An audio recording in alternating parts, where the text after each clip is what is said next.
terakhirnya di bulan Ramadan, tarawih terakhir di bulan Ramadan. Kita masih ada satu hari lagi besok ya. Mudah-mudahan apa yang kita lakukan selama bulan Ramadan ini Allah catat sebagai amal soleh, dan mudah-mudahan ini menjadi wasilah buat kita semua agar Allah mudahkan kita menuju surganya. Sebelumnya kami mengaturkan terima kasih ya kepada imam-imam kita. Sebagian mungkin sudah ada yang pulang kampung, dan ini adalah merupakan karunia yang sangat besar buat kita semua. Allah takdirkan kita ada semacam generasi baru ya untuk imam kita ke depan, dan mudah-mudahan ini adalah bentuk bahwa Allah meridhoi apa yang kita lakukan selama ini. Kalau kata Ustaz Budiman, kita mah gak capek-capek ya katanya. Pengen ada rumah tahfiz Quran, gak susah-susah nyari asatidnya. Mudah-mudahan ini merupakan bentuk ridhonya Allah pada perjuangan kita. Dan memang tugas orang tua seperti kita ini, ketika kita memikirkan tentang anak atau ketika kita berpikir tentang hak anak, sebenarnya kita itu harus lebih egois ya. Egois dalam arti ngapain kita musingin tentang masa depan anak gitu. Toh mereka membawa masa depannya sendiri. Yang harus kita pikirkan justru bagaimana tentang nasib kita, masa depan kita. Dalam artian, kalau misalnya Allah takdirkan kita sudah dicukupkan rezekinya atau kita meninggal dunia, adakah anak cucu kita yang meneruskan perjuangan kita gitu ya. Itu yang paling penting sebenarnya. Kita harus egois di situ gitu ya. Maksudnya yang harus kita pikirkan itu kumaha, jangan terlalu anak kumaha ya kuliahnya di mana ya, nanti masa depannya gimana. Justru yang harus kita pikirkan siapa nanti yang akan mengganti posisi kita duduk di sini gitu. Jangan sampai itu menjadi terputus gitu. Ya, mungkin itu saja ya. Ini merupakan suatu kegembiraan buat kita semua. Allah masih takdirkan kita ada generasi-generasi yang mudah-mudahan itu akan beranak pinak menjadi amal jariah buat kita semua. Sebelum materi yang akan saya sampaikan, mungkin ada informasi yang disampaikan ya. Ini terkait dari Bidya Zakat. Alhamdulillah sudah sampai, saya tadi tidak ada kuota lagi. Itu sudah masuk dari 54 nomor ya. Terkumpul kurang lebih 30 juta. Zakat fitrinya 9.080.000. Kemudian zakat malnya 18.500.000. Kemudian sedekah infak fidyah itu sekitar 1.200.000 ya. Mudah-mudahan ini bisa tersalurkan dengan sesuai dengan syariat ya. Baik Bapak Ibu, materi yang akan saya sampaikan pada malam hari ini, mungkin pengennya sih biar gongnya malam Ramadan habis gitu ya. Tapi saya bukan pemateri yang bisa sampai ke situ gitu, takutnya malah salah. Jadi materi yang akan saya sampaikan yang ringan saja, yakni nasihat dari salah satu sahabat Rasul yang sudah pasti dijamin masuk surga. Bapak Ibu sekalian, ada sebuah nasihat dari salah seorang sahabat Rasul yang sudah dijamin masuk surga. Tentu nasihat-nasihat seperti ini itu adalah nasihat yang seharusnya menjadi prioritas buat kita untuk kita teladani nasihatnya. Karena mungkin kalau nasihat dari para ustaz, nasihat dari para kiai yang ada gitu ya, itu mungkin nasihatnya bagus gitu ya. Tapi kan mereka juga belum tentu masuk surga ya. Tapi ini adalah nasihat dari seorang yang sudah dijamin masuk surga, yaitu nasihatnya dari Sa'ad bin Abi Waqqas. Sa'ad bin Abi Waqqas ini adalah sahabat Rasul generasi 10 generasi yang pertama masuk Islam. Dan kata Rasul itu Sa'ad bin Abi Waqqas ini sudah dijamin masuk surga. Jadi termasuk yang 10 orang dijamin masuk surga. Saya tidak akan menerangkannya bagaimana perjalanannya Sa'ad itu sampai bisa sekualitas itu. Kalau sedikit saja ya, beliau ini masuk Islam sekitar umur 17 tahun, di mana beliau ini masuk Islam di tengah perdebatannya atau di tengah ketidaksetujuannya keluarganya. Jadi keluarganya saat ini ketika itu adalah pemuka Quraisy, justru yang menentang dakwah-dakwahnya Rasul. Tapi dengan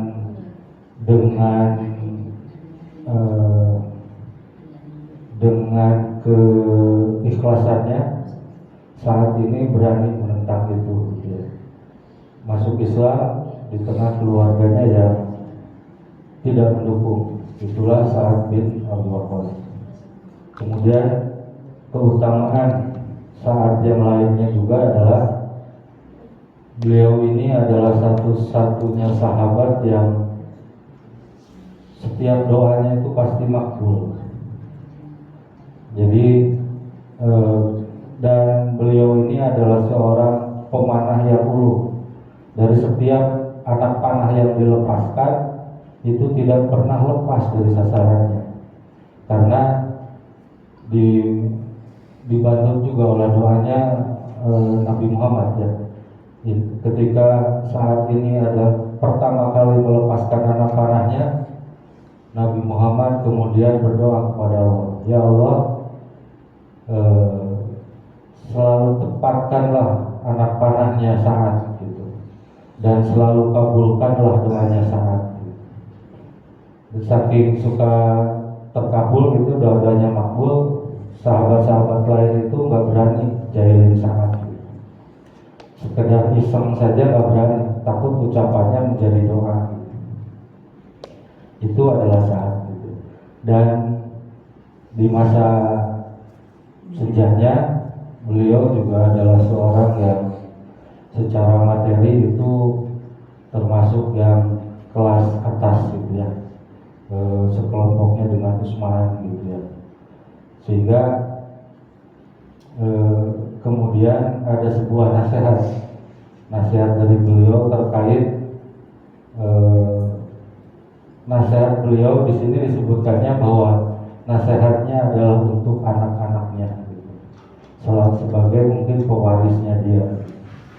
Tapi para ulama kemudian menyimpulkan bahwa nasihat ini sebenarnya bisa juga untuk kita semua, karena semua dari kita juga kan anak-anak ya, meskipun udah umur 60 tahun juga kan tetap anak ya, ada anak dari orang tuanya. Apa itu nasihatnya? Ada 3 nasihat yang disampaikan oleh Sa'ad bin Abi Waqqas, yang ini sudah dijamin masuk surga gitu. Maka ini merupakan nasihat yang harus menjadi prioritas buat kita utamakan. Yang pertama, nasihat beliau kepada anaknya,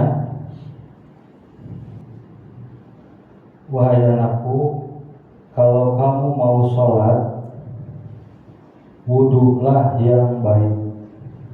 Nah, ini nasihat yang pertama ya. Wahai anakku, kalau kamu mau sholat, wudulah yang baik. Kemudian tunaikan sholatmu seakan-akan itu adalah sholat terakhirmu. Sebelum kau menghadap kepada Allah, seakan-akan kau habis ini akan mati. Itu nasihat yang pertama. Kemudian nasihat yang kedua, wahai anakku, jangan rakus dan jangan jadi orang kepengenan untuk memiliki apa yang dimiliki oleh orang lain. Karena orang yang rakus itu sejatinya dialah orang yang miskin, karena selalu merasa kurang. Kemudian nasihat yang terakhir, yang ketiga, jangan sampai, wahai anakku, jangan sampai engkau mengucapkan sesuatu atau melakukan sesuatu yang besok-besok kamu harus minta maaf karenanya. Pikirkan baik-baik sebelum kau berkata dan berbuat. Itu nasihat yang dari Sa'ad bin Abi Waqqas ya. Kita coba kupas sedikit-sedikit ya, sambil mengingatnya kembali. Ada berapa? Ada 3 nasihat ya.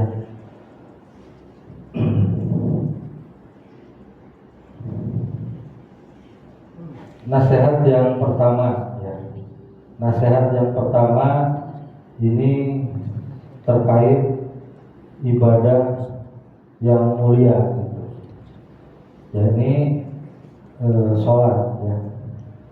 Sekali lagi ini adalah wasiat atau nasihat dari Sa'ad kepada anaknya. Ngabejaan anaknya ya nak, lamun hayang sukses dunia akhirat, tahjil nasihatnya ya. Jadi Sa'ad ini adalah seorang yang kita berarti dari sini bisa kita tahu ya bahwa para sahabat itu adalah mereka tidak bosan-bosannya menasihati anak-anaknya. Dan nasihat yang paling utama itu yang pertama disampaikan adalah tentang sholat. Ini merupakan ibadah yang sangat agung. Makanya ada yang ini kan apa? As-sholatu bimadudin ya. Sholat itu tiangnya agama. Jadi penting sehingga sangat memposisikan nasihat ini di nomor pertama. Dan kemudian lanjutnya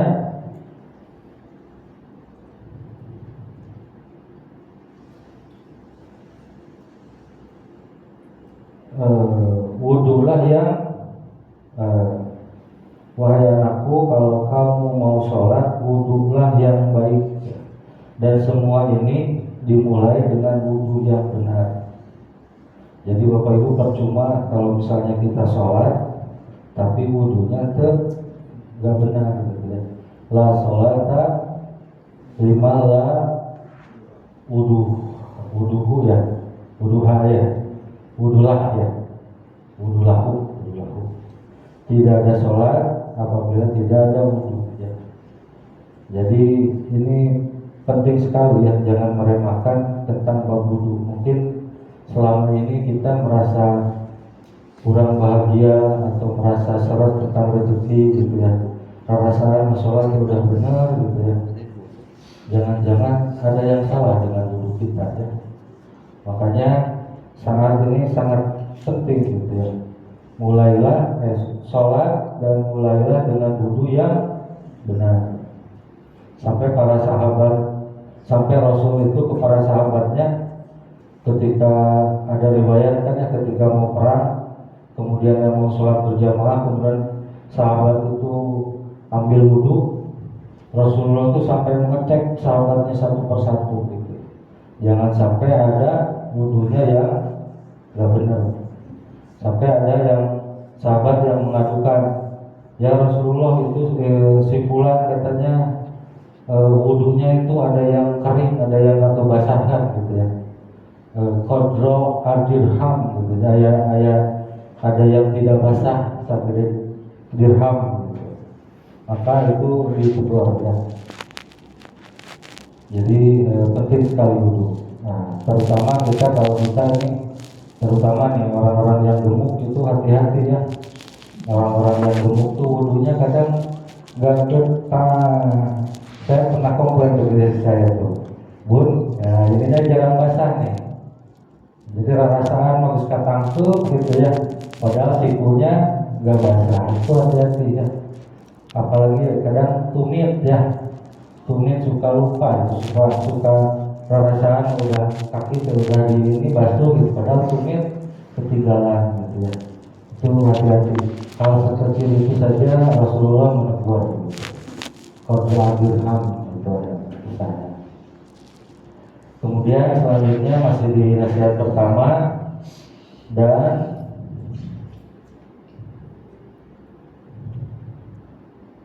sholatlah seakan-akan itu adalah sholat terakhirmu ya. Bayangkan kalau tadi maghrib misalnya tadi maghrib yang mengetok pintu, terus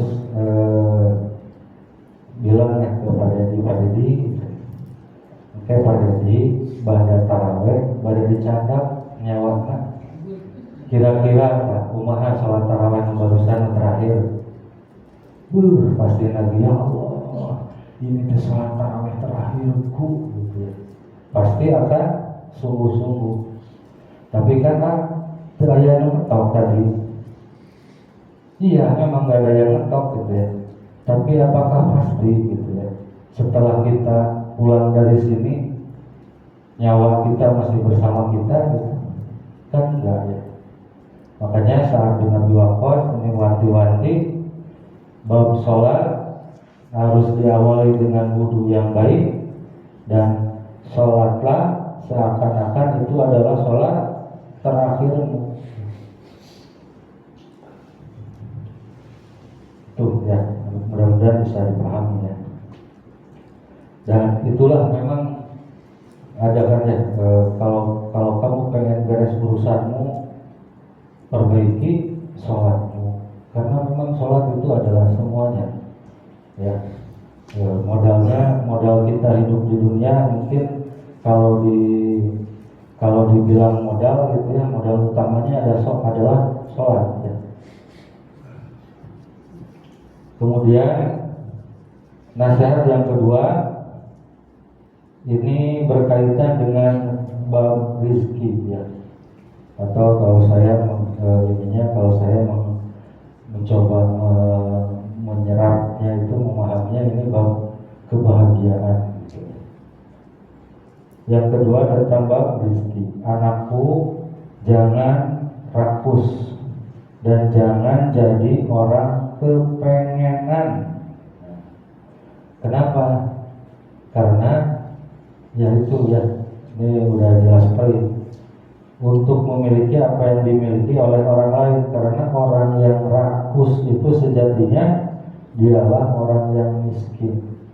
Jadi jadi sebenarnya kebahagiaan itu letaknya ada di hati ya. Kalaulah kebahagiaan itu disimpan di orang kaya, di materi, atau orang miskin mau bahagia. Kalaulah materi itu disimpan di jabatan, atau presiden mau bahagia, rakyat jelata gak bahagia. Kalaulah kebahagiaan itu disimpan di tahta gitu ya, tahta di wanita galulis, atau anu tegalulis mau bahagia ya. Nah, makanya ini Allah tuh maha adil. Bahagia itu tidak disimpan di semuanya itu. Bahagia itu disimpan di hati ya. Dan kunci bahagia itu ini ya. Mau buat orang kaya, mau buat orang miskin, mobil banyak, mobil tidak punya atau apapun, itu tidak menjamin bisa bahagia tidak bahagianya. Yang menjamin bahagianya itu adalah ini ya, jangan rakus. Boleh jadi ada orang yang punya 10 pabrik, pilahnya di mana-mana gitu ya. mungkin nggak dia tidak bahagia? Mungkin saja. Kalau di benaknya masih ada, saya mau pengen jadi 11 pabrik, saya mau pengen punya 12 pabrik, wis jelas dikasih 10 pabrik, tapi dia panjang angan-angan pengen 11 pabrik, pengen 12. Itulah yang menyebabkan dia menjadi hatinya selalu merasa miskin, ya, merasa kurang gitu. Dan panjang angan-angan teh. Nah itu mungkin nantinya tuh bab syukur ya. Kemudian dan jangan jadi kepengenan apa yang dimiliki orang-orang lain. Nah ini kalau misalnya kita sudah menguasai ini tekabitahanku harta batur, itu insya Allah kita akan bahagia dengan sendirinya. Jangan anu bikin sumpah mah ningali harta batur gitu ya, nah ningali rezeki batur, jadi lupa melihat apa yang Allah berikan kepada kita. Itu sebenarnya banyak sekali anugerah yang Allah berikan kepada kita gitu ya. Mungkin ada orang yang punya uang 1 miliar, tapi dia harus cuci darah tiap minggu gitu ya, nyesek tuh. Nah, ya orang yang tidak punya, dia mungkin cuma punya uang 1 juta, tapi tidur nyenyak gitu ya. Nah, jadi itu ya, bahwa kebahagiaan itu letaknya ada di hati. Jangan rakus dan jangan jadi orang kepengenan. Jadi ulah-ulah yang kabitaku milik batur lah gitu ya. Ini modalnya kalau kata Sa'ad bin Abi Waqqas gitu ya. Kemudian yang ketiga ini berkaitan dengan ucap lampah lah untuk bahasa Sunda ya. Jaga ucap lampah. Jadi ulang, jangan sampai apa yang kita ucapkan, apa yang kita lakukan, amalan apa yang kita lakukan itu jangan sampai kurang ditarik gitu. Misalnya ada gosip ya, ada gosip si A anu, orang belum memfilter benar-benar lah. Terus kita menyampaikan ke orang lain, ternyata apa yang kita sampaikan ke orang lain itu tidak terbukti. Bayangkan bagaimana itu kita minta maafnya ya. Syukur-syukur kalau misalnya kita masih sempat untuk minta maaf. Kalau kita tidak sempat minta maaf, maka nanti permaafannya akan dihitung di akhirat ya. Yang nanti ijab kabulnya itu diganti dengan pahala. Mana baheula ngazolimi urang can sempat minta maaf kadieun pahala maneh. Mending lamun dia masih punya pahala. Lamun pahala geus beak ku batur kadieun dosa urang dikamanehnakeun gitu ya. Jadi ini hati-hati dengan yang nomor 3 ini ya. Dan itulah ya nasihat, salah satu nasihat dari salah satu calon penghuni surga yang sudah dijamin oleh Rasulullah. Mungkin itu saja yang bisa saya sampaikan di Ramadan malam hari kali ini. Kurang lebihnya saya mohon maaf. Aku qauli hadza wa astaghfirullah li wa lakum. Assalamualaikum warahmatullahi wabarakatuh. Itu Ustaz, di antara jamaah yang hadir ini mungkin ada kesan dan pesannya. Dan oh iya, betul. Itu penting. Sekaligus hitung kurang rapat. Oh, ada yang mau bertanya dulu? Terutama Wa dulu deh. Enggak. Terutama Wa dulu deh. Setelah Wa merasakan tahun yang ketiga, Wa alhamdulillah ini sudah 3 tahun. Tahun yang ketiga ini sering mendengarkan ceramah-ceramah tausiah di PD ini. Di PD ini memang kelihatannya sangat berbobot, kena materinya.